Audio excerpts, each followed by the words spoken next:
Section 20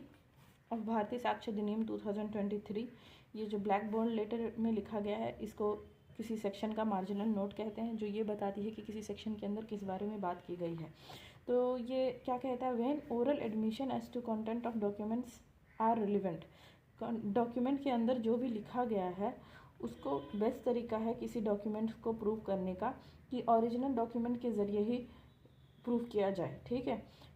पर इस section में बता रहा है कि कब जो है कंटेंट जो भी लिखा गया है डॉक्यूमेंट्स में, उसको कब जो है ओरली उसका एडमिट किया जा सकता है, ओरल बोल के एडमिशन दिया जा सकता है किस कब। तो आगे देखिए, ओरल एडमिशन जो है as to content of documents are not relevant. वैसे तो डॉक्यूमेंट्स में जो भी लिखा गया है उसका ओरल उसको एडमिट करना, ओरल उसका एडमिशन देना रिलेवेंट नहीं है, अनलेस एंड अनटिल, पर कुछ कंडीशन है जहाँ पे है unless and until the party proposing to prove them show that he is entitled to give secondary evidence of the content of such documents under the rule herein after content। जब तक unless and until, जब तक कि जो party जो है जो प्रस्ताव रख रहा है प्रूफ करने का, ओरली एडमिशन देने का कंटेंट ऑफ डॉक्यूमेंट्स का, वो शो नहीं करता कि he is entitled to give secondary evidence, वो हकदार है, उसके पास राइट है सेकेंडरी एविडेंस देने का कंटेंट ऑफ डॉक्यूमेंट्स का, रूल के अंदर जो आगे जो रूल बताया गया है सेकेंडरी एविडेंस देने का। देखिए, ओरिजिनल जो है डॉक्यूमेंट्स दो तरह के होते हैं, जैसे प्राइमरी और सेकेंडरी। जो ओरिजिनल डॉक्यूमेंट्स है ना, उसको बोलेंगे प्राइमरी, और ओरिजिनल डॉक्यूमेंट का अगर हम फोटो कॉपी देते हैं तो वो सेकेंडरी होगी, सेकेंडरी एविडेंस। और सेकेंडरी एविडेंस देने का राइट सबको नहीं है। कौन कौन सेकेंडरी एविडेंस दे सकता है, ये आगे के सेक्शन में बताया गया है कि कौन कौन सेकेंडरी एविडेंस दे सकता है। तो ओरल एडमिशन जो है किसी डॉक्यूमेंट्स के कंटेंट का तभी दिया जा सकता है जब देने वाला आदमी ये प्रूफ कर दे कि वो जो है सेकेंडरी एविडेंस देने के लिस्ट में वो आता है, जो कि आगे बताया गया है सेकेंडरी एविडेंस कौन कौन दे सकता है। ओरिजिनल को प्राइमरी एविडेंस बोलेंगे और ओरिजिनल का ही फोटोकॉपी को सेकेंडरी एविडेंस बोलेंगे। ये हम आगे सेक्शन में पढ़ेंगे प्राइमरी एविडेंस सेकेंडरी एविडेंस के बारे में, और कौन कौन सेकेंडरी एविडेंस दे सकता है इसके बारे में भी। और दूसरा कंडीशन क्या है, कब दिया जा सकता है, unless the genuineness of the documents produce is in question. वो डॉक्यूमेंट में क्या लिखा हुआ है ये क्वेश्चन में नहीं, वो डॉक्यूमेंट असली है या नकली, इस पर सवाल उठा हो तो हम ओरली बता सकते हैं उस डॉक्यूमेंट्स के जेन्युइननेस का जो है प्रूफ करने के लिए ओरल एडमिशन दे सकते हैं। अब सब सेक्शन 21 में क्या, सेक्शन 21 में क्या कह रहा है, admission in civil case when relevant. वैसे तो देखिए, सिविल केस में जो है ना, सिविल केस सबसे पहले तो सिविल केस क्या होता है, सिविल केस जो है प्रॉपर्टी या कॉन्ट्रैक्ट या मनी, लीगल राइट्स के बारे में बेसिकली बात किया जाता है सिविल केस में। और क्रिमिनल में क्राइम के बारे में होता है, पनिशमेंट के बारे में। और सिविल केस में पनिशमेंट नहीं दिया जाता है, वो राइट को प्रूव किया जाता है, कंपनसेशन दिया जाता है, ठीक है। तो सिविल केस में जो है ना, in civil case no admission are relevant. Civil case में जो है ना एडमिशन रिलेवेंट नहीं है, एडमिशन के ज़रिए जो एडमिशन का के ज़रिए किसी चीज़ को प्रूव नहीं किया जा सकता। ऐसा क्यों है, क्योंकि जो सिविल का जो मैटर है ना वो प्रॉपर्टी ये सब से रिलेटेड होता है, लीगल राइट से। और ये सब जो है ना, इन सब को डॉक्यूमेंट के ज़रिए प्रॉपर्टी ट्रांसफ़र किया जाता है या कॉन्ट्रैक्ट बनाया जाता है या लीगल राइट्स दिया जाता है, ना कि सिर्फ बोल देने से प्रॉपर्टी ट्रांसफ़र हो जाता है। ये डॉक्यूमेंट्स के ज़रिए ट्रांसफ़र होता है। और जो एडमिशन जो है ना, एक वीक टाइप ऑफ एविडेंस माना जाता है सिविल केस में। ये सिर्फ सपोर्ट करता है किसी डॉक्यूमेंट को सिविल केस में, पर ये रिलेवेंट नहीं है जब तक कि ये एक्सेप्शन में ना आए। फॉर एग्जांपल देखिए कि अगर कोई ये बोले कि ये ज़मीन मेरी है, पर डॉक्यूमेंट्स के में देखा जाए तो वो ज़मीन किसी और की है, तो यहाँ पे एडमिशन का कोई वैल्यू है, ये सिविल केस में एडमिशन जो है रिलेवेंट नहीं होता है। हम देखते हैं, if it is made either upon an express condition that evidence of it not be given or under circumstances from which the court can infer that the parties agree together that evidence of it should not be given, और अगर circumstances परिस्थिति से court को ये लगता है, court can inform मतलब court को ये लगता है कि पार्टीज जो है मिलके कोई टुगेदर कोई सेटलमेंट या कॉम्प्रोमाइज़ मीटिंग के ज़रिए पार्टी ने मिलकर ये डिसाइड किया है, एग्री टुगेदर हुए हैं कि एविडेंस जो है, जो भी वो कह रहे हैं, एडमिट कर रहे हैं अगर, तो उसका एविडेंस नहीं दिया जाना चाहिए। तो इस कंडीशन में भी है सिविल केस में जो है एडमिशन रिलेवेंट नहीं होगा। तो यहाँ पर ये याद रखना है कि सिविल केस में जो है एविडेंस रिलेवेंट नहीं होगा कब, अगर जो है पार्टी ने मिल करके ये कंडीशन बनाया है कि उनके द्वारा जो भी एडमिट किया जा रहा है उसका एविडेंस नहीं दिया जाएगा, या कोर्ट को सर्कमस्टांसेस से ऐसा लगता है कि पार्टी ने कोई अपना कॉम्प्रोमाइज़ मीटिंग या सेटलमेंट टॉक या मेडिएशन के ज़रिए ये टुगेदर डिसाइड किया है कि एविडेंस नहीं दिया जाना चाहिए, तो कोर्ट जो है उनके एडमिशन को रिलेवेंट नहीं मानेगी सिविल केस में। एक्सप्लेनेशन में क्या बोल रहा है, nothing in this section shall be taken to exempt any advocate, पर जो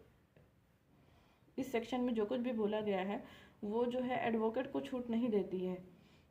एडमिट करने से, from given evidence of any matter of which he may be compelled to give evidence, अगर उसको कंपेल किया जाता है एविडेंस देने के लिए सेक्शन 132 के क्लॉज 1 और 2 के अनुसार, जो कि हम आगे पढ़ेंगे, अगर एडवोकेट को ये कंपेल किया जाए कोर्ट के ज़रिए एविडेंस देने के लिए, जो भी उनके और उनके क्लाइंट के बीच में अगर कोई एग्रीमेंट हुआ है या उन्होंने डिसाइड किया है कि इसका एविडेंस अगर उसको क्लाइंट मना किया हो नहीं देने के लिए, तो कोर्ट जो है एडवोकेट को एग्जाम्प्ट नहीं करता है। एडवोकेट को जो अगर कंपेल किया जाएगा कोर्ट के ज़रिए तो उसको एविडेंस देना पड़ेगा। कमेंट्स में क्या है, section 23 of the Indian evidence act 1872 is to that under,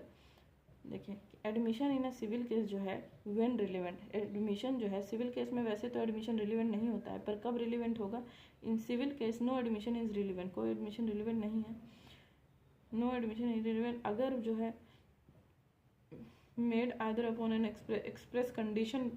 ये बनाया गया हो बोल करके कि एविडेंस इसका नहीं दिया जाएगा, और ऐसे सर्कमस्टांसेस हों जिससे कोर्ट को ये लगे कि पार्टी ने टुगेदर ये एग्री किया है कि evidence should not be given.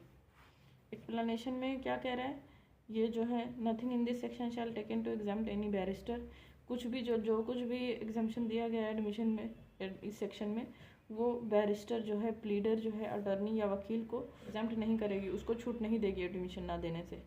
Evidence ना देने से, evidence of any matter of which he may B compel, जिसके लिए उसको कंपेल किया जाएगा, बोला जाएगा देने के लिए, उसको देना पड़ेगा। अब सेक्शन 22 में क्या कह रहा है, कन्फेशन कॉज्ड बाई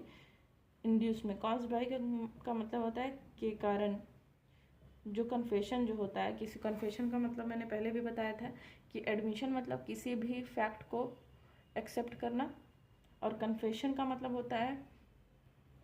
किसी गुनाह को एक्सेप्ट करना डायरेक्टली। तो कन्फेशन जो है अगर हुआ है किसके कारण, कॉज्ड बाई मतलब के कारण, इंड्यूसमेंट का मतलब होता है उकसाना, लालच या झूठे वादे से किसी को काम करने के लिए तैयार करना, मतलब कन्फेस करने के लिए झूठे वादे के ज़रिए उसको तैयार करना।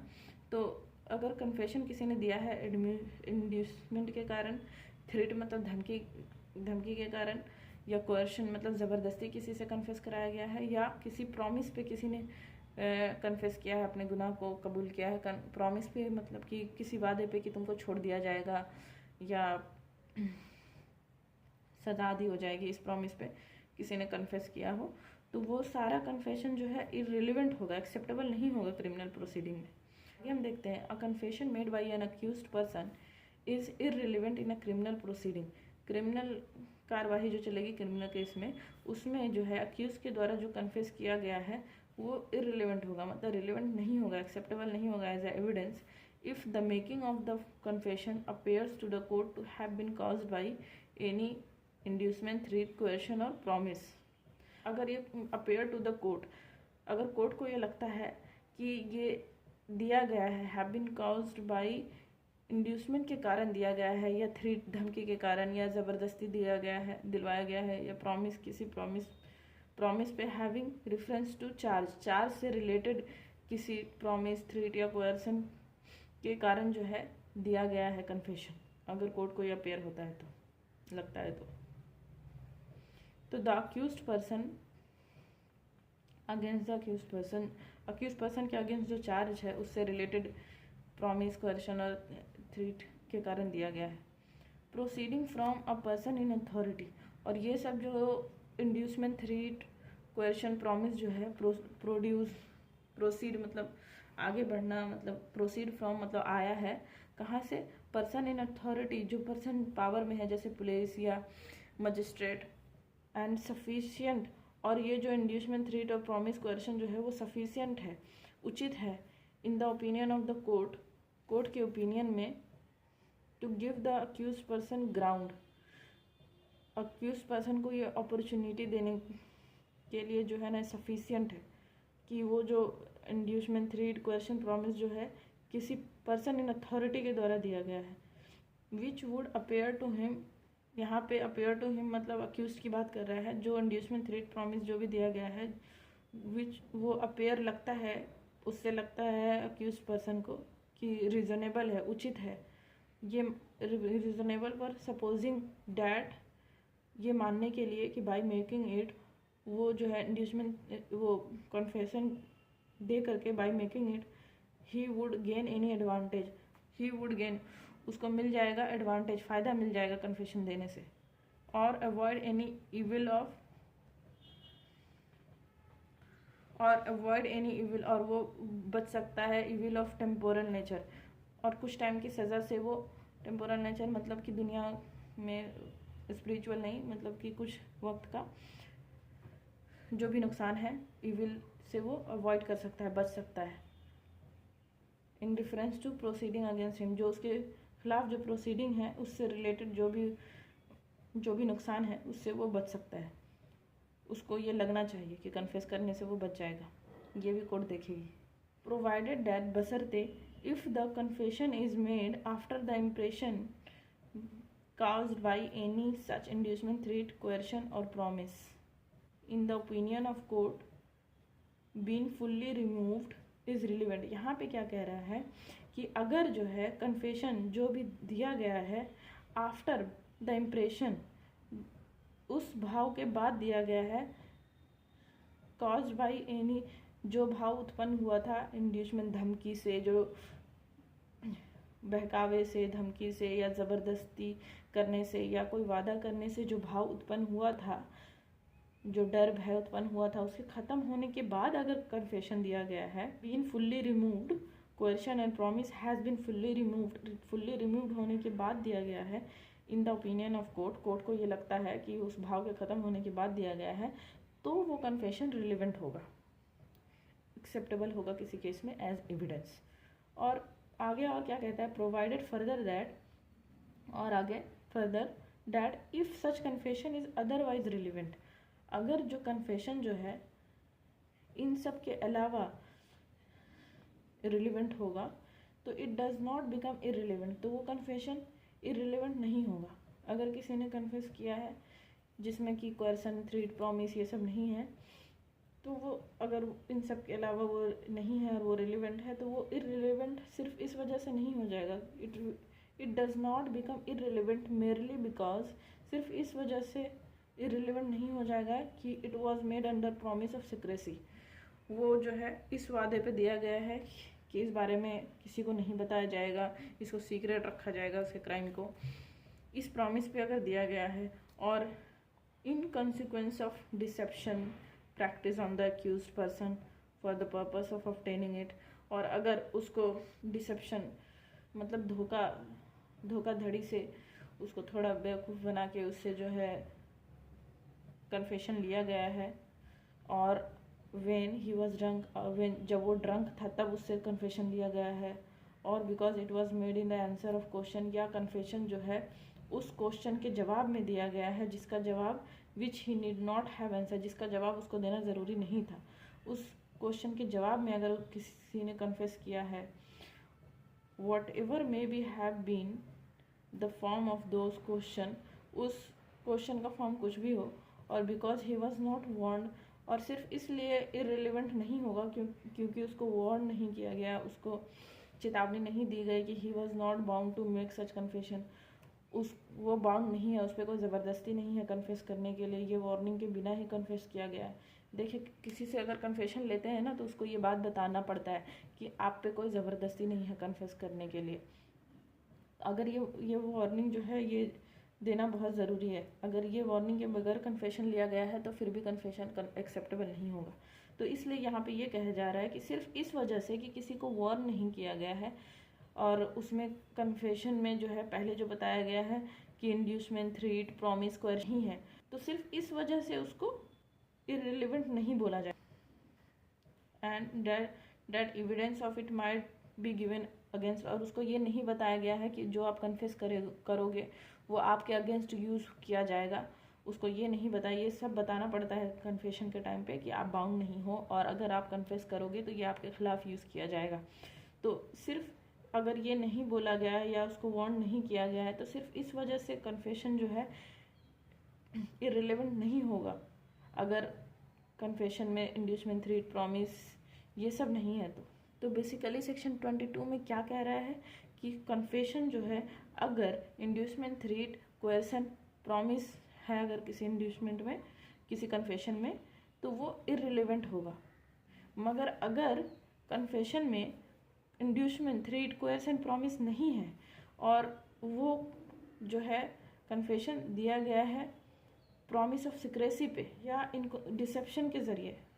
या वो इंसान ड्रंक था तब कन्फेशन लिया गया है, या उस क्वेश्चन के जवाब में कन्फेशन मिला है जिसका जवाब उसको देना ज़रूरी नहीं था, या जब वो कन्फेशन दिया था तो उसको ये वार्न नहीं किया गया था कि कन्फेशन जो देने के लिए वो ज़बरदस्ती नहीं है,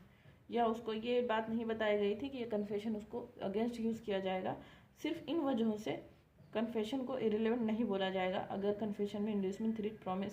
कोएर्शन नहीं है तो।